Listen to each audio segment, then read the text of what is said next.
Precious Lord, take my hand, lead me on, let me stand. I'm tired, Lord, I'm weak, I'm low. Through the storm, through the night, lead me on to the light. Take my hand, precious Lord, and lead me home.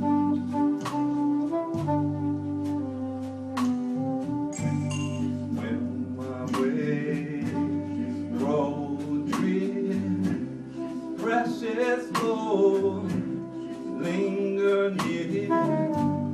When my life is almost gone, hear my cry, hear my call, hold my hand, yeah, let's I fall. Take my hand, precious Lord, and lead me home. When the darkness appears and the night draws near and the day is past and gone, at the river I stand, guide my feet, hold my hand, take my hand, precious Lord, and lead me home.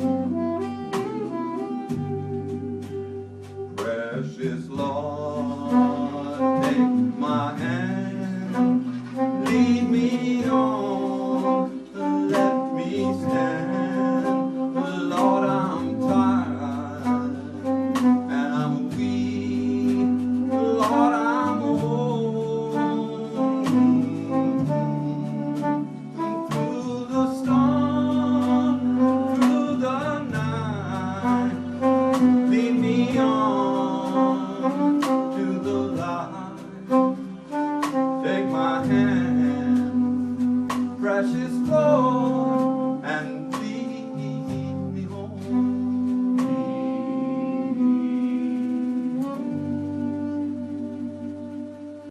Welcome to the Riverside Church in downtown Wareham.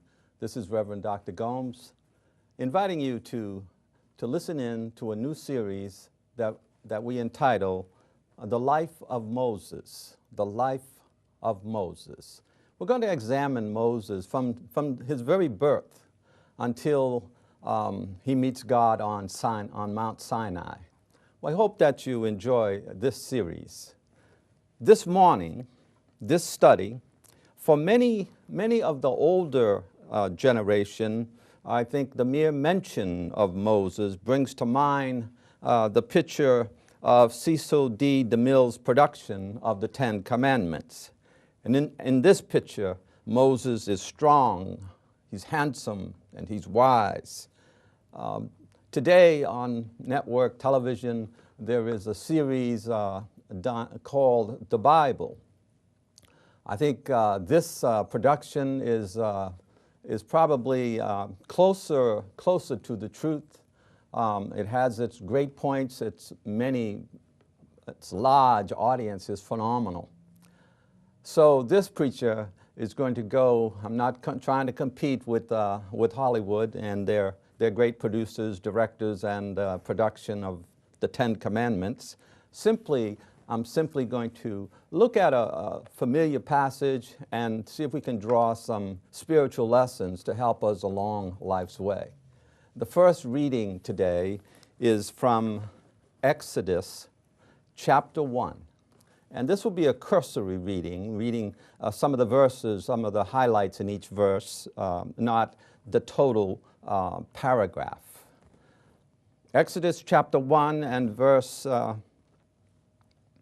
6. Joseph died, and all his brothers, and all that generation. And the children of Israel were fruitful, and they increased abundantly and multiplied.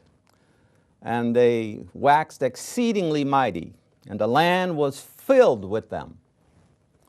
And now there arose up a king over Egypt who did not know Joseph. And he says, let us deal wisely with them, unless they multiply. And verse 11, therefore they set taskmasters over them to afflict them with their burdens. And they built for Pharaoh treasure cities, Pithom and Ramses. This lesson today, we're going to notice how different groups, beginning with the midwives, how they pass on their faith. That's the title of this lesson for today, passing on one's faith. It starts off with this small group in Egypt. Joseph died. And this band, this small group, becomes a mighty nation. And the new Pharaoh began to perceive the Israelites as being a threat to the nation. And the particular king who knew Joseph passed on, who treated Joseph and the Israelites with favor. Well, those days were over, as I read. Because of the fear and because they were multiplying, he set taskmasters over them and basically put them in bondage as slaves in Egypt. In verse 17, the Bible says, instead of following Pharaoh's order, they feared God. That tells me something about their faith. They weighed it in the balance. Who were they going to follow, God or Pharaoh? And they used their own wit and wisdom to bypass Pharaoh's command. The king called the midwives in verse 18 and he said, why have you done this thing and saved the male children alive? And the midwives said to Pharaoh, here's their passing on of faith. This is what they said, because the Hebrew women, they are not like the Egyptian women. They are lively. They're giving birth before the midwives. They give birth before we come in the room. Therefore, because of their standing up and standing tall and passing on their faith, there's a line where it says God recognizes their bravery and their courage. The Bible says, therefore God dealt with the midwives. The people multiplied and they grew very mightily. And so it was, because the midwives, they feared God, and God provided households for them. What a blessing. The first blessing we see as the midwives stood tall and stood up and dared to face and go against Pharaoh's command. These daring women lived out their faith where God had put them. It was a faith that would not disobey God. Finally, in desperation, Pharaoh commands all the boy children, all the male children be destroyed, as it is revealed in verse 22. Pharaoh commanded all his people, saying, every son who is born you shall cast into the river, except for the daughters. Going over this long background, I think is important. To even mention the Bible mentions them by name. These two midwives, Shiphrah and Puah. It tells us something. There's some principles I want to share in this passing on of one's faith as we notice the bravery of these two women. It tells us, number one, that faith does not demand that we act in fear, because it was a frightful thing to go against Pharaoh's order. But faith does not demand that we act in fear. Not only we see the midwives stand up, we also see the mother and father of Moses come into the scene and their decision to have a child in that environment, that dangerous, fanatical environment. It says it this way. The Bible says in chapter 2, there went a man of the house of Levi. He took his wife, the daughter of Levi. And the woman conceived, and she bare a son. And when she saw him that he was a goodly child, she hid him 3 months. And when she could no longer hide him, she took for him an ark of bulrushes, dubbed it in with slime and with pitch, and put the child in it. And she laid it in the flags, the reeds, by the river brink, by the river's brink. And his sister, this would be Marian, stood afar off to wit what would be done to him. And the daughter of Pharaoh came down to wash herself, and she took the child Moses out of the water. And that's where he gets his name, drawn from water, is Moses. First point I mentioned was faith does not demand that we act in fear.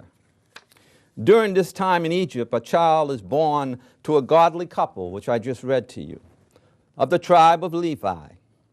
And when the parents of Moses, Amram and Jochebed, this was Moses' mother and father, Amram and Jochebed.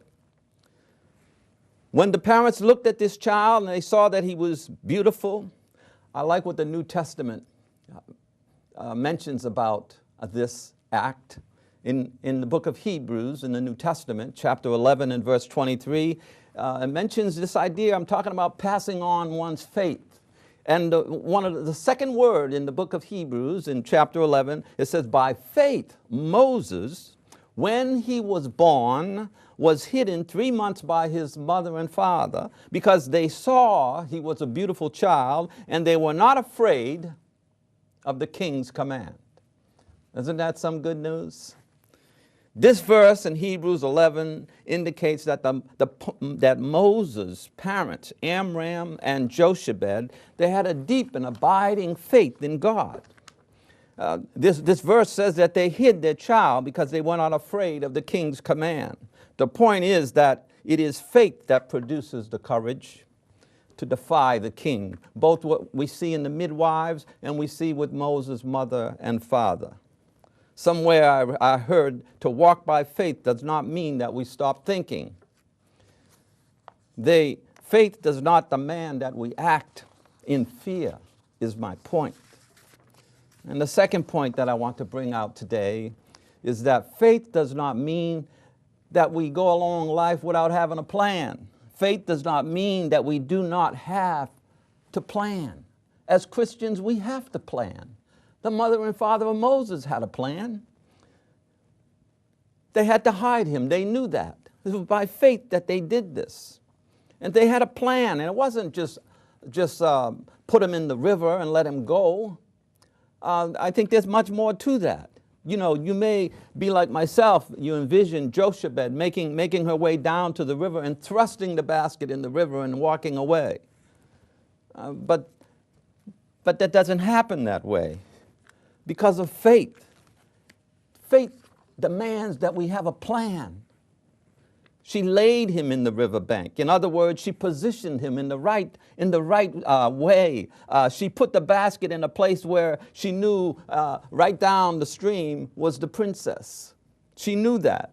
She then sends baby Moses' older sister, Miriam. Here's her plan, to watch. She has no doubt. She no doubt instructed Miriam, carefully on what to say. Because we're told that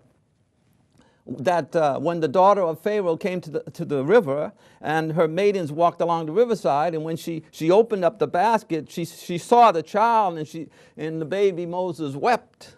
And so she had compassion on him, the scriptures say, and she says, this is one of the Hebrew children.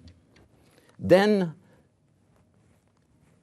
his sister said to Pharaoh's daughter, this is Miriam, she was within earshot. And this is what she says, shall I go and call a nurse from the Hebrew tribe, and that she may nurse the child? And Pharaoh's daughter says, go find the maiden, and also so that the maiden went and called the child's mother. This is what Miriam did, and the princess didn't even know. She went back to the mother of the child and said, Mom, we got a deal. They're gonna let you nurse my little brother. The plan went flawlessly, didn't it? The princess found the baby just as mother planned. I'm telling you, faith does not mean that we go along life without a plan. The Pharaoh's daughter said to her, take the child away, nurse him, and I will give you wages. They even got a paycheck.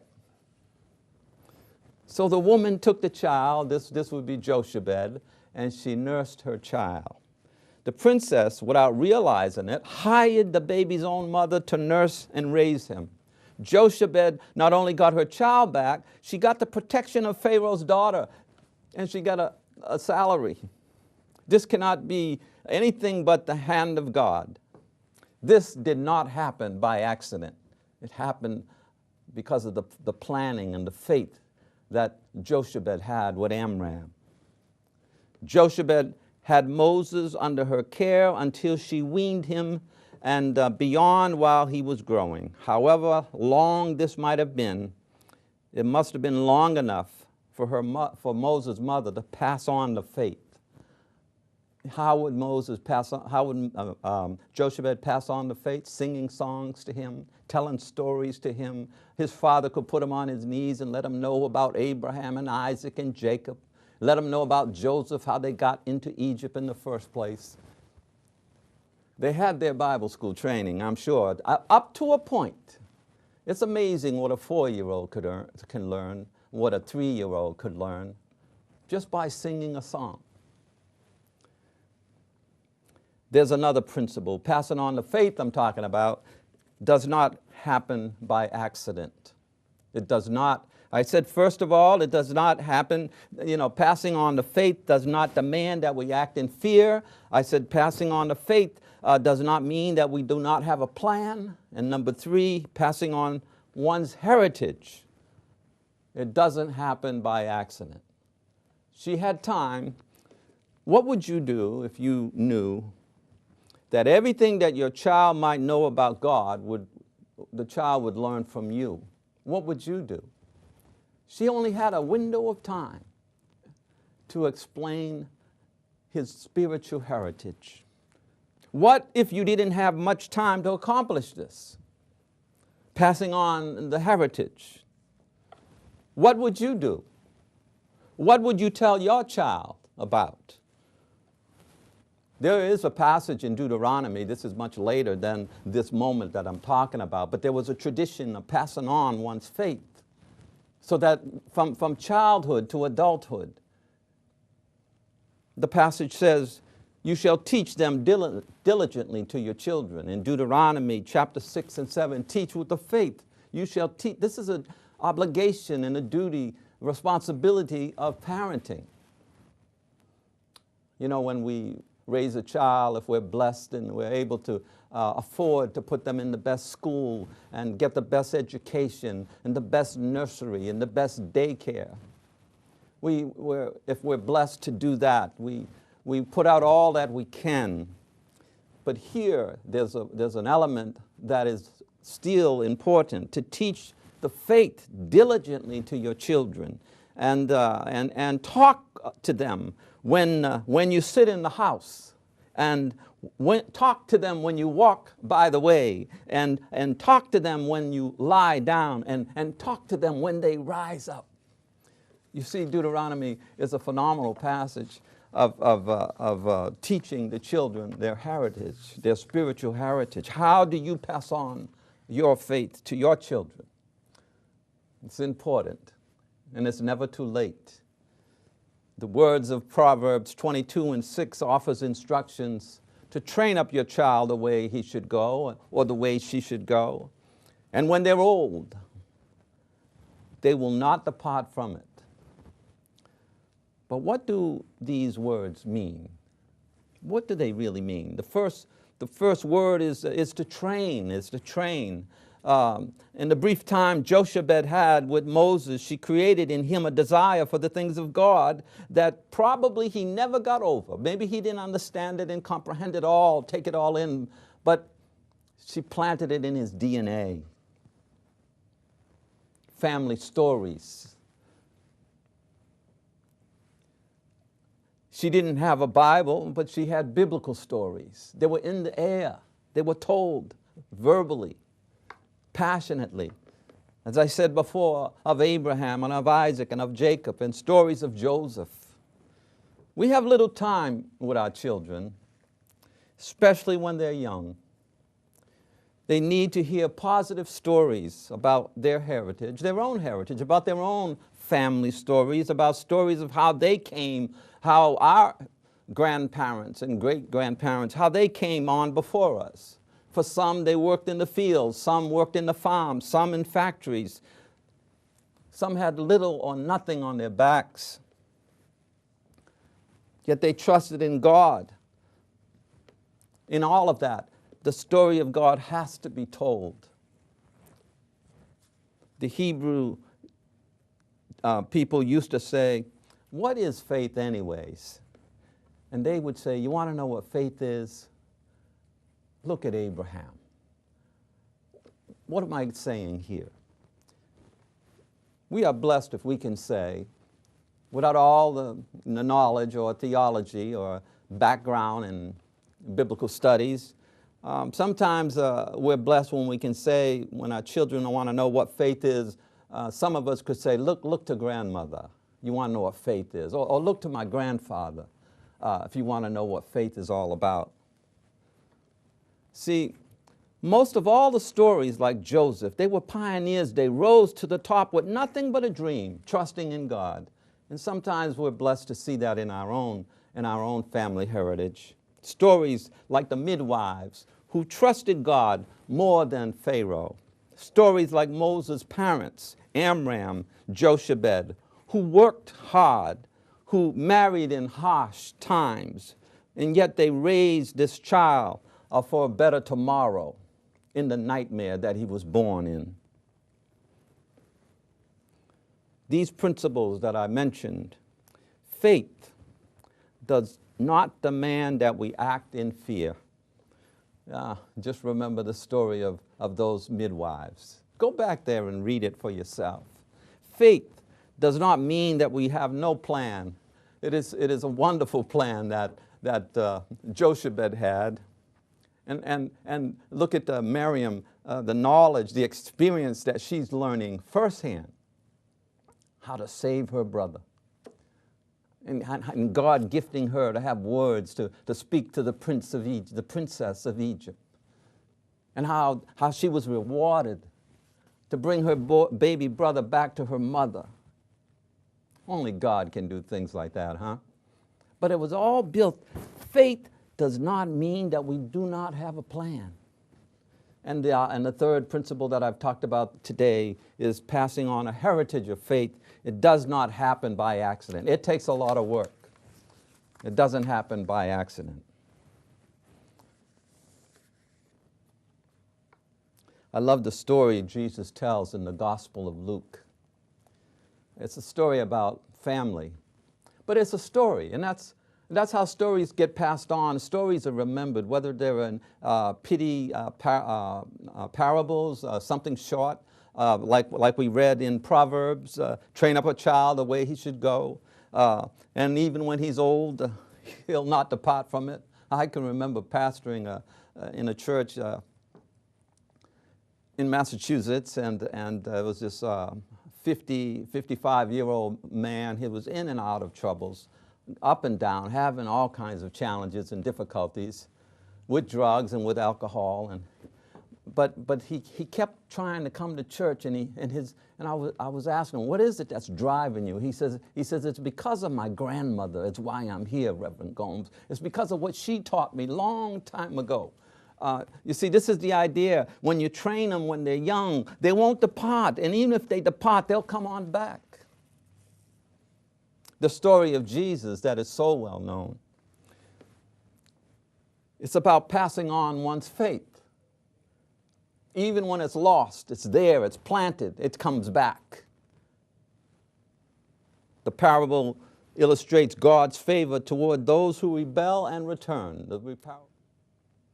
Jesus says, a certain man in Luke chapter 15 and verse 11, a certain man had 2 sons, and the younger of them said to his father, Father, give me the portion of the goods that fall to me. And he divided them up. He divided up them his living. And not many days after, the younger son gathered all together and took his journey into a far country, and there wasted in substance with riotous living. And when he had spent it all there, he arose. There was a famine, and he went and he joined himself to citizens in the country. And it came to him that he was feeding swine. And when he was feeding the swine, when he reached the lowest of lows, he remembered his father. And he remembered his home. He remembered his heritage. He remembered what was passed on to him. And he says, I'm going to go and return to my father. I'm going to say, Father, forgive me for the way I have lived. It's a beautiful story. We all know this story. But the point is, he had something in there, in his mind's eye, in his what we call faith. He had something to draw on. And that is what our mission is as parents. To give them the stories, to give them the spirituality, to draw on something when the times are rough. Our children today are challenged with all kinds of temptations. Remember these simple stories today as we follow the life of Moses and how the faith is passed on and work on it. God will help you. He'll help us all as parents to pass on our faith. We can't pass it on if we don't have it ourselves. May God bless you. May He give you the kind of peace that you need, the kind of fortitude that is needed today to draw on God's resources and to pass it on. This is Reverend Dr. Gomes at the Riverside. God bless you.